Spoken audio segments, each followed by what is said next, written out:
सुबह की नरम धूप में जब परिंदों की चहचहाट अभी ताजा थी, जिले की सबसे ताकतवर महिला डीएम अंजलि सिंह अपनी स्कूटी पर ऑफिस की तरफ रवाना हुई।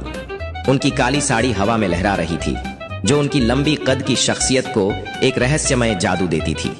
काले कपड़ों में उनकी आंखें चमक रही थीं, जैसे कोई तूफान आने वाला हो, मगर इस वक्त वो बिल्कुल एक आम महिला की तरह दिखाई दे रही थीं, सादा पर आत्मविश्वास से भरी। काली साड़ी की चौड़ी पट्टी उनकी कमर को घेरे हुए थी, जो उनकी मजबूत शख्सियत का प्रतिबिंब थी। वो सोच रही थीं आज की मीटिंग्स के बारे में, जब अचानक बाजार के करीब पहुंचते ही स्कूटी का पंक्चर हो गया। अंजलि की भौहें सिकुड़ गईं। अब तो ऑफिस में देर हो जाएगी। दिल में एक हल्की सी बेचैनी उठी, मगर उनका चेहरा शांत रहा। आसपास देखा तो एक बूढ़ा आदमी नजर आया, जो सड़क पर खड़ा चाय की चुस्की ले रहा था। भाई, यहाँ पास में कोई पंक्चर की दुकान है? उन्होंने धीरे से पूछा। आदमी ने मुस्कुराते हुए इशारा किया। जी मैडम, आगे बस 50 मीटर पर है, कैलाश साहू की दुकान, वो अच्छा काम करता है। अंजलि ने शुक्रिया कहा और स्कूटी धकेलते हुए दुकान तक पहुंची। दुकान एक छोटी सी जगह थी, जहां टायर और औजार बिखरे पड़े थे और हवा में रबर की गंध फैली थी। कैलाश साहू, एक पतला सा गरीब आदमी जिसकी उम्र 45 के करीब थी, काम में व्यस्त था। उसके हाथों पर तेल की मिट्टी लगी थी और चेहरा मेहनत की लकीरों से भरा था। भाई, जल्दी ठीक कर दो, मुझे बहुत जल्दी है, अंजलि ने कहा। उनकी आवाज में नरमी थी, मगर सख्ती नहीं। कैलाश ने तुरंत स्कूटी उठाई और काम शुरू कर दिया। कोई बात नहीं मैडम, 10 मिनट लगेंगे, उसने आश्वासन दिया। अंजलि पास की बेंच पर बैठ गईं, फोन चेक करने लगीं, मगर उनका दिमाग अभी भी काम की चिंता में था। अभी काम शुरू ही हुआ था कि सड़क पर एक जीप की आवाज गूंजी। जीप रुकी और उसमें से एक इंस्पेक्टर निकला, मनीष यादव। उसका चेहरा गुस्से और जल्दबाजी से तमतमाया हुआ था। उसकी जीप का पंक्चर भी हो गया था। वो चीखा, अरे कैलाश, मेरा पंक्चर पहले ठीक कर, मुझे तुरंत थाने जाना है, बहुत जरूरी केस है। कैलाश ने हाथ जोड़े। साहब, ये मैडम पहले आई हैं, इनका काम खत्म करके आपका बना दूंगा, बस 10 मिनट। मनीष गुस्से से लाल हो गया। उसकी आंखें फटने को थीं। 10 मिनट? मैं 10 सेकंड भी नहीं रुकूंगा, पहले मेरा, वरना देख लूंगा तुझे। मैं पुलिस हूं, समझा? उसकी आवाज सड़क पर गूंज उठी। आसपास के लोग रुक गए, कुछ हंसने लगे, कुछ सिर हिलाते हुए आगे बढ़ गए। अंजलि ने धीरे से कहा, सर, मुझे भी जरूरी काम है, कृपया थोड़ा इंतजार करें, जल्द ही आपका भी हो जाएगा। सबका काम तो होता है। उनकी काली साड़ी में छुपा आत्मविश्वास अब नजर आने लगा था। यह सुनकर मनीष और भड़क उठा। तुम मुझसे झगड़ा लेगी? देख नहीं रही मैं कौन हूं? थाने का इंस्पेक्टर हूं। गुस्से में उसने अंजलि के गाल पर एक जोरदार थप्पड़ मार दिया। थप्पड़ की आवाज सड़क पर गूंज गई। अंजलि का सिर हल्का सा हिल गया, गाल पर लाली फैल गई। अब दिमाग ठीक हो जाएगा, मैं चाहूं तो तुझे सड़क पर ही खत्म कर दूं। आम औरत समझ रखा था तुझे। आसपास लोग देखने लगे, मगर कोई बोला नहीं। पुलिस का डर था। अंजलि का गाल जल रहा था, आंखों में आंसू आए, मगर वो गिरे नहीं। वो खामोश रही। उनकी काली साड़ी अब उनकी ताकत का प्रतीक लग रही थी। कैलाश साहू हैरान खड़ा था। उसे पता था कि पुलिस का गुस्सा क्या होता है। उसने सोचा, गरीब का क्या, बच जाऊं तो अच्छा, और उसने मनीष की शुरू कर दिया। काम के दौरान उसकी हथेलियां कांप रही थीं। वो सोच रहा था, अगर इनकार किया तो उसकी दुकान पर छापा पड़ जाएगा। बीवी, 2 बच्चे, सब उसकी मेहनत पर चलते थे। पंक्चर ठीक हुआ तो मनीष जीप स्टार्ट करने लगा, बिना एक शब्द कहे। कैलाश ने हिम्मत करके कहा, साहब, पैसे तो दें, 200 रुपए बने हैं। मनीष ने हंसते हुए पलटा, पैसे मुझसे मांगेगा गरीब कुत्ता? मैं पुलिस हूं, समझा? चल निकल यहां से। और जीप आगे बढ़ गई। अंजलि ने आवाज बुलंद की। उनकी आवाज अब दृढ़ थी, जैसे अदालत की गूंज हो। साहब, रुक जाए, यह उनकी मेहनत का हक है। आप चाहे जो हो, काम किया तो पैसा दें। ये गरीब हैं, उनके घर का चूल्हा इसी से जलता है। बिना पैसे जाएंगे तो उनके पेट पर लात मार रहे होंगे। अगर ये काम न करें तो उनका परिवार भूखा मर जाएगा। इंसाफ करें। मनीष ने जीप रोककर पलटा, गुस्से से तिलमिलाता हुआ। फिर से झूठी बातें? चुप कर, वरना और थप्पड़ मिलेगा। उसने कैलाश की तरफ देखा और उसे भी एक जोरदार थप्पड़ मार दिया। कैलाश गिर पड़ा, उसके मुंह से खून निकल आया। वो हाथ जोड़कर माफी मांगने लगा। साहब, माफ कर दें, मैं गरीब हूं। आसपास लोग देख रहे थे, कुछ फोन निकालकर वीडियो बना रहे थे, मगर कोई मदद को नहीं आया। अंजलि ने खुद को संभाला। उनकी काली साड़ी अब गुस्से की आग से धुआं उगल रही थी। उन्होंने कैलाश को उठाया। भाई, डरो मत, और अपने पर्स से 400 रुपए निकालकर कैलाश को दे दिए।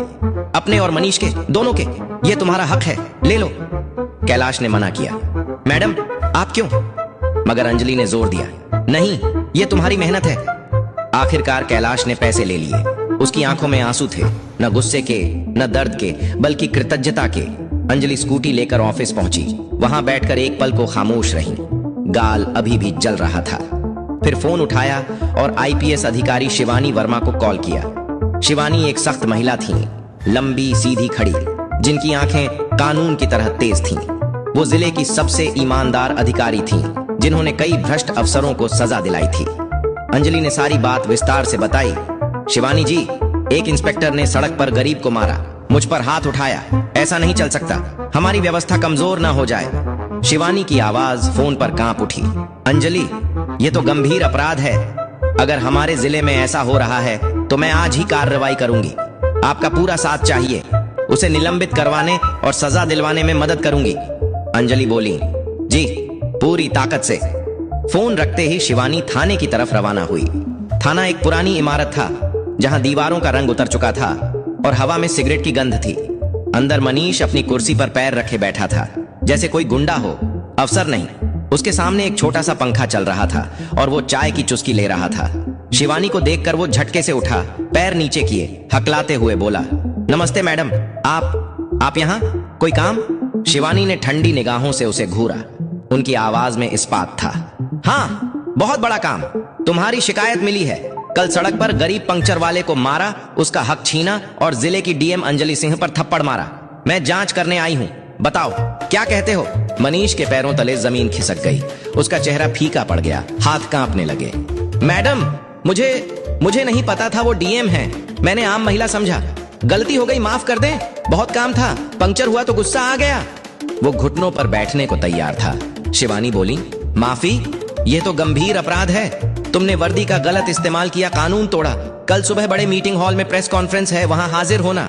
जो फैसला होगा मानना पड़ेगा। अब तुम्हारा बचना मुश्किल है। मनीष पसीने से भीग गया। रात भर नींद नहीं आई। वो घर में बीवी से झगड़ा करता रहा, सब इस औरत की वजह से। मगर अंदर ही अंदर डर बढ़ता जा रहा था। मीटिंग की तैयारियां शुरू हो गईं। मैं गरीब हूं, ऐसे बड़े लोगों के सामने कैसे? अंजलि ने आश्वासन दिया, डरो मत, मैं तुम्हारे साथ हूं। दूसरी तरफ मनीष ने अपने एक पुराने दोस्त, एक सीनियर इंस्पेक्टर को फोन किया। यार मदद कर, ये तो मेरी नौकरी छीनने का प्लान है। दोस्त ने हंसते हुए कहा, आराम से, मैं कुछ लोगों से बात कर लेता हूं, देखते हैं। मगर मनीष को नहीं पता था कि शिवानी ने पहले ही उनकी कॉल ट्रेस कर ली थी। एक छोटी सी साजिश का सुराग मिल गया था। शिवानी ने अंजलि को बताया, यह अकेला नहीं, शायद एक नेटवर्क है, कल सब खुल जाएगा। अंजलि की आंखों में चमक आ गई। ठीक है, इंसाफ पूरा होगा। रात भर दोनों अधिकारियों ने दस्तावेज तैयार किए, मीडिया को बुलाया और जनता को संदेश दिया, कल इंसाफ की लड़ाई देखें। भीड़ बढ़ती जा रही थी। सोशल मीडिया पर वीडियो वायरल हो रहे थे, पुलिस बनाम इंसाफ। अगली सुबह जिले के सबसे बड़े मीटिंग हॉल के बाहर मीडिया की भीड़ जमा हो गई। कैमरे, माइक, लोग, सबकी जुबान पर एक ही बात, इंस्पेक्टर ने डीएम को थप्पड़ मारा, गरीब को भी। क्या होगा इसका? हॉल के बाहर एक छोटा सा विरोध भी शुरू हो गया था, जहां गरीब मजदूर नारे दे रहे थे, पुलिस हमारी दोस्त न कि दुश्मन। हॉल में अंजलि सिंह बैठी थीं। काली साड़ी में उनकी शख्सियत अब एक मूर्ति की तरह थी, मजबूत, अडिग। बाईं तरफ शिवानी वर्मा, जिनकी आंखें तेज तलवारों की तरह थीं। दाईं तरफ एसडीएम प्रकाश मिश्रा, जो खामोश नोट्स ले रहे थे। 10 बजे दरवाजा खुला। 2 पुलिसकर्मियों के साथ मनीष अंदर आया। उसका चेहरा फीका, आंखों के नीचे काले घेरे, हर कदम कांप रहा था। मीडिया के कैमरे उस पर केंद्रित हो गए, फ्लैश चमकने लगे। अंजलि ने माइक उठाया, उनकी आवाज हॉल में गूंज उठी। सबको सलाम। कल की वो सड़क वाली घटना सिर्फ एक महिला अधिकारी या गरीब से नहीं, पूरे प्रशासन की साख से जुड़ी है। हम कानून की रक्षा के लिए हैं, न कि उसे तोड़ने के। आज सार्वजनिक रूप से गवाही और फैसला होगा, ताकि हर नागरिक को पता चले कि कानून सबके लिए बराबर है, चाहे वो गरीब हो या अफसर। तालियां गूंजी, हॉल जोश से भर गया। पहले कैलाश साहू को बुलाया गया। वो कांपते कदमों से माइक के पास आया। थप्पड़ का निशान अब भी ताजा था। हाथ जोड़कर सबको नमस्ते किया। शिवानी ने पूछा, भाई कल सड़क पर क्या हुआ था, विस्तार से बताओ। कैलाश की आवाज कांप रही थी, मगर हिम्मत जुट गई। मैडम, मैं गरीब हूँ, रोज कमाता हूँ, रोज खाता हूँ। कल डीएम साहिबा की स्कूटी का पंक्चर बना रहा था कि इंस्पेक्टर साहब आ गए। उन्होंने कहा, पहले मेरा बनाओ। मैंने विनती की कि 10 मिनट रुकें, मगर उन्होंने जबरदस्ती की। डीएम साहिबा ने भी कहा कि सबका बराबर हक है। बस गुस्से में उन्होंने डीएम को थप्पड़ मार दिया, फिर मुझे भी मारा और पैसे देने से मना कर दिया। मेरा परिवार भूखा रह गया। उसकी आवाज भर आई, आंखों से आंसू गिर पड़े। हॉल सन्नाटे में डूब गया। मीडिया के कैमरे हर भावनात्मक पल को कैद कर रहे थे। जनता से आवाजें उठी, हाय हाय, शर्म करो। फिर अंजलि ने खुद बयान दिया। उनकी आवाज में दर्द था, मगर ताकत भी। मैंने देखा, उसने न सिर्फ एक गरीब का हक छीना, बल्कि कानून की अवमानना की। अगर जिले का अफसर सड़क पर ऐसा करे तो आम लोगों का क्या हाल होगा। हम रक्षक हैं, अपराधी नहीं। यह घटना हमें सबक देगी। तालियां पड़ी, हॉल जोश से भर गया। अब मनीष की बारी थी। वो खड़ा हुआ, पसीने से भीगा, माथा पोंछते हुए। मैडम, मैं मानता हूं गलती हुई, मगर जानबूझकर नहीं, तनाव था, काम का दबाव, माफ कर दें। उसकी बात अधूरी थी कि शिवानी ने टोक दिया, बस ये सब बहाने हैं। तनाव सबको होता है, मगर इसका मतलब ये नहीं कि गरीब को पीटो, अफसर को थप्पड़ मारो और पैसे हड़प करो। तुमने वर्दी के सम्मान को ठेस पहुंचाई। वर्दी सेवा की है, गुंडागर्दी की नहीं। जनता की आवाजें बुलंद हुईं, निलंबित करो, ऐसे अफसरों को बर्दाश्त नहीं, गरीब का खून न बहाओ। शिवानी ने माइक मजबूती से पकड़ा और ऐलान किया, इंस्पेक्टर मनीष यादव, तुम्हारे खिलाफ डीएम की गवाही, कैलाश साहू की गवाही और वीडियो सबूत मौजूद है। तुरंत निलंबन के साथ विभागीय जांच शुरू होगी। अगर दोषी पाए गए तो बर्खास्तगी, जुर्माना और मुकदमा चलेगा। कानून से बड़ा कोई नहीं। हॉल तालियों और जस्टिस जस्टिस के नारों से गूंज उठा। कैलाश साहू की आंखों में राहत के आंसू आ गए। उसने हाथ जोड़े, शुक्रिया मैडम, आपने मेरा हक वापस दिलाया। अंजलि ने उसके कंधे पर हाथ रखा। उनकी काली साड़ी अब जीत का प्रतीक थी। अब डरो मत भाई, कानून तुम्हारा साथी है। शिवानी ने हॉल की तरफ देखा। यह संदेश हर घर तक जाए, चाहे कितना बड़ा अफसर हो, कानून तोड़ेगा तो सजा मिलेगी। इस दिन जिले में इंसाफ की एक नई सुबह हुई। अंजलि सिंह की काली साड़ी अब सिर्फ कपड़ा नहीं थी, वो ताकत, सब्र और इंसाफ की जीवंत तस्वीर बन गई थी। मीडिया की हेडलाइंस बन गई, सड़क से सजा तक, अफसर को सबक देने वाली कहानी। और मनीष, वो घर वापस लौटा, मगर उसकी वर्दी अब सिर्फ एक याद बन चुकी थी।